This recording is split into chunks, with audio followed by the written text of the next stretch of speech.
Então, pessoal, vamos então agora, para a segunda parte da carta aos Hebreus, Nós paramos aqui no capítulo 8 e vai falar que a aliança de Cristo, ela é superior à velha aliança. E ele diz o seguinte, ele faz uma comparação, que Cristo aqui na terra ele não seria considerado um sumo sacerdote. Por quê? Porque ele não fazia sacrifícios. Porque Cristo ele não oferecia sacrifícios, ele foi o próprio sacrifício. Foi diferente. Então, o que acontece?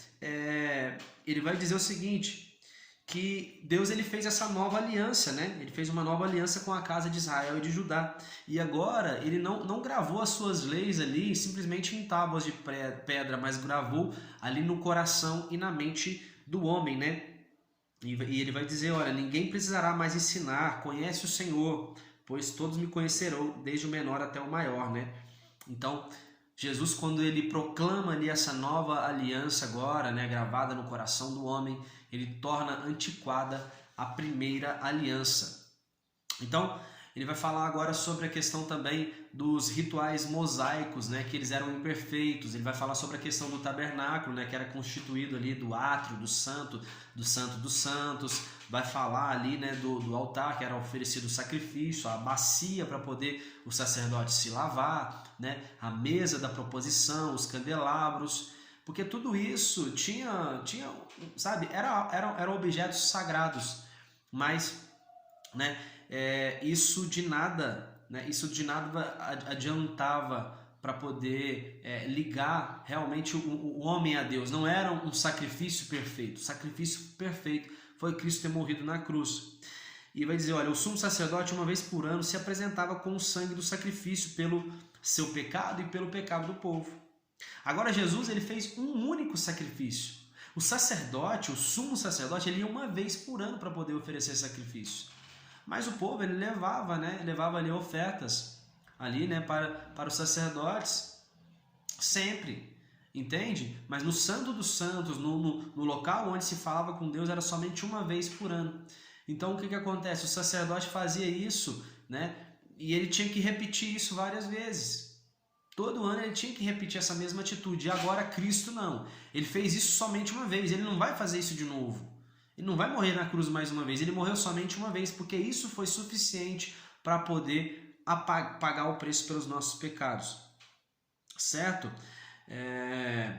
Vai dizer que os mandamentos eles foram impostos até a chegada dessa nova ordem. Daqui a pouco ele vai falar sobre isso, de que Cristo ele estabeleceu esse novo testamento. Mas vamos chegar lá. E vai falar agora do perfeito sacrifício, que é Cristo. Quando Cristo chegou como sumo sacerdote, ele adentrou no maior e mais perfeito tabernáculo. Ele vai falar que esse tabernáculo ele já existia nos céus.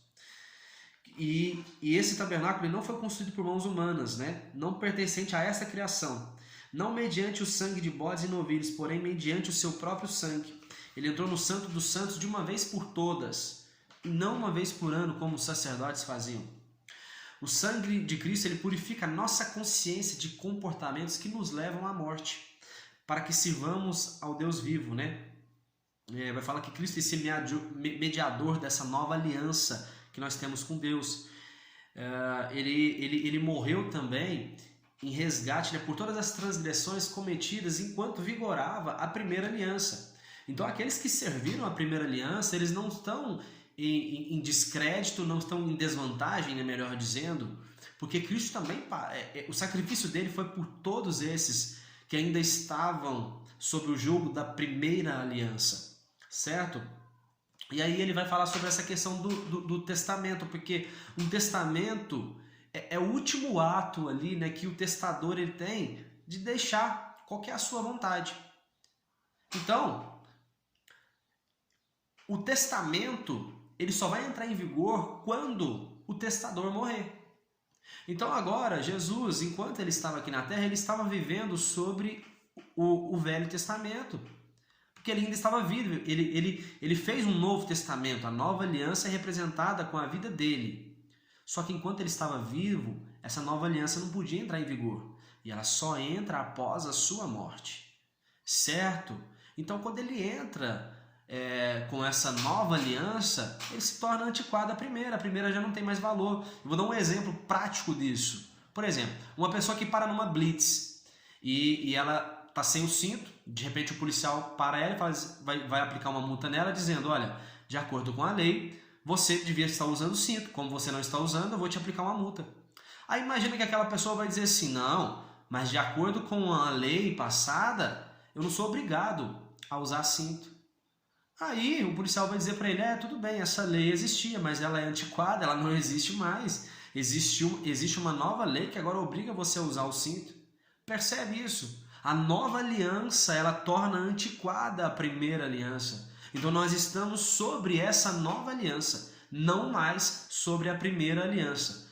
Se tem uma das coisas que a carta aos Hebreus ela quer nos deixar claramente, é de que nós vivemos numa nova aliança. E essa aliança é feita através do sangue de Cristo, do único sacrifício de Cristo, feito por todos os nossos pecados.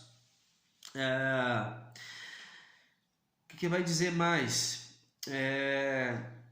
Vai dizer que Cristo agora ele vai aparecer por uma segunda vez, não mais para poder eximir o pecado, ou seja, para dizer que para pagar o preço pelos nossos pecados, mas para poder brindar a salvação com aqueles que o aguardam. Então o Cristo, ele vai vir, não é para, ele vem como um juiz, mas ele vem também para poder brindar salvação para aqueles que estão esperando ele. Você vai ver em cartas em Apocalipse que os santos ali, eles clamam por justiça, porque esperam a vinda de Cristo. Então tem muita gente que está esperando, assim como eu, a vinda de Cristo, porque ele é a nossa esperança. Então ele vai brindar a salvação quando ele vier na segunda vez com aqueles que esperam ele. Certo? A lei ela ofereceu apenas um vislumbre dos benefícios que hão de vir. O sangue de bodes e de touros, eles não removiam os pecados. Jesus ele cancelou esse primeiro padrão de sacrifício para estabelecer o segundo padrão de sacrifícios, que foi o seu sacrifício, pagando o preço dos pecados de uma vez por todas. É repetitivo, mas é algo que o autor achou interessante repetir, que esse sacrifício que os judeus estavam fazendo já não servia mais. O povo ainda estava indo no templo oferecer sacrifícios, mas o autor queria colocar na mente das pessoas que o único e verdadeiro sacrifício já havia sido feito. Todas as transgressões foram perdoadas, não existe mais qualquer necessidade de oferta de sacrifício pelo pecado. E ele diz para a gente perseverar na fé. Agora o autor vai dizer, olha, temos plena confiança para entrar no Santo dos Santos mediante o sangue de Jesus, por um novo e vivo caminho. Não mais aquele caminho que você tinha que, o sacerdote tinha que se purificar uma vez por ano para entrar no Santo dos Santos, mas agora a gente entra no Santo dos Santos sempre, a hora que a gente quiser, através de Jesus, entendendo que o que ele fez foi muito grandioso. Agora isso não torna algo banal, isso torna essa atitude da gente poder chegar ao Santo dos Santos, do Santo dos Santos, isso nos torna muito mais gratos a Deus, porque hoje nós temos um novo e vivo caminho para poder chegar até Ele. Ele descortinou o véu, através do seu próprio corpo, do seu sacrifício. Então cheguemos a Deus com um coração sincero e com absoluta certeza de fé, sabendo que somos purificados de uma consciência culpada. Sem duvidar, mantenhamos essa esperança, essa nossa esperança. E ele vai advertir no final aqui, dizendo para a gente não abandonar o costume da gente congregar, de ir à igreja, como muitos estão fazendo. Porque a igreja ela vai nos aperfeiçoando, e a gente vai motivando uns aos outros com a nossa fé, com a fé que a gente carrega, com essa fé que a gente tem em Cristo, que nós somos purificados dos nossos pecados, que a gente não confia nas nossas obras, mas confia na obra consumada do Senhor. Porque o dia está se aproximando, o autor ainda completa. Se vivemos deliberadamente em pecado, agora ele vai falar sobre o castigo renitente. Vai dizer, olha, se a gente viver deliberadamente em pecado, depois de ter recebido esse pleno conhecimento da verdade, já não resta mais sacrifício pelos pecados, mas uma expectativa de juízo e fogo ardente prestes a consumir todos os inimigos de Deus. O que o autor está querendo dizer? Não, a gente entende o seguinte, a gente foi ensinado de que, então agora a gente não pode manter mais, não posso pecar mais, depois que eu estou em Cristo eu não posso viver mais no pecado. E é isso mesmo. Só que o que acontece? A gente não vai ficar se culpando por causa do pecado, mas a gente vai acreditar que agora a gente está em Cristo e a gente é purificado do nosso pecado. Agora, isso é uma autorização para poder viver no pecado? Você acaba de descobrir que não. Porque se a gente vive deliberadamente em pecado, depois da gente receber esse conhecimento, aí já não resta mais sacrifício para você. Porque agora você escolheu o pecado. Ah, mas o pecado na minha vida, eu estou lutando contra o pecado. Cara, a palavra do Senhor, ela é a espada de dois gumes, que ela penetra no mais íntimo do ser humano, capaz de entender, sabe, o mais profundo dos pensamentos e as intenções do coração do ser humano. Deus sabe quando o pecado na nossa vida ele é um acidente ou não.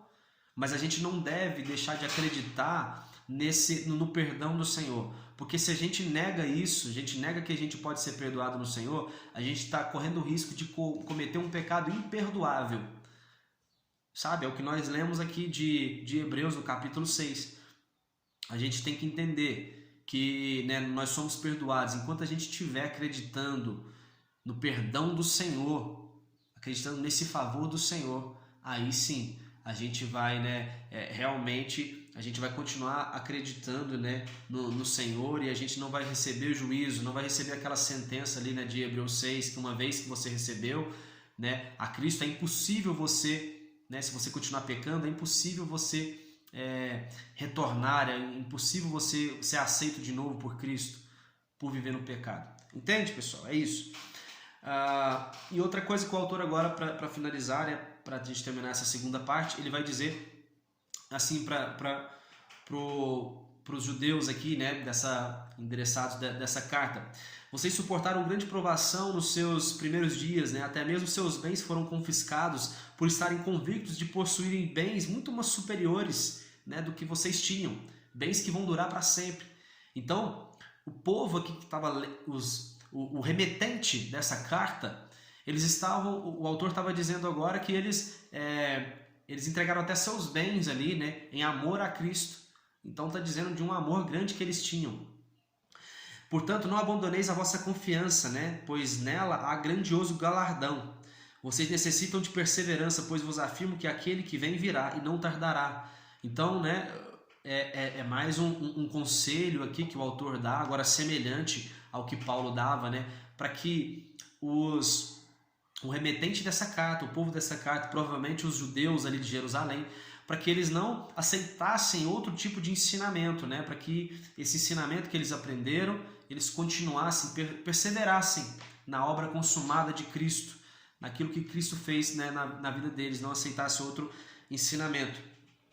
E vai dizer, olha, o justo ele vai viver pela fé.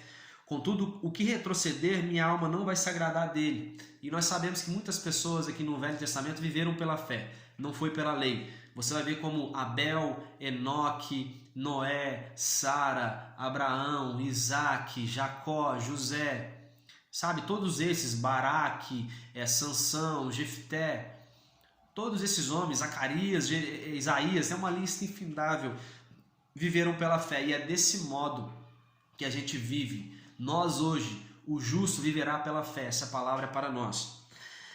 E ele vai ver, a fé é a certeza de que haveremos de receber o que esperamos. Pela fé compreendemos que o universo foi criado por intermédio da palavra de Deus, e aquilo que pode ser visto foi produzido a partir daquilo que não se pode ver.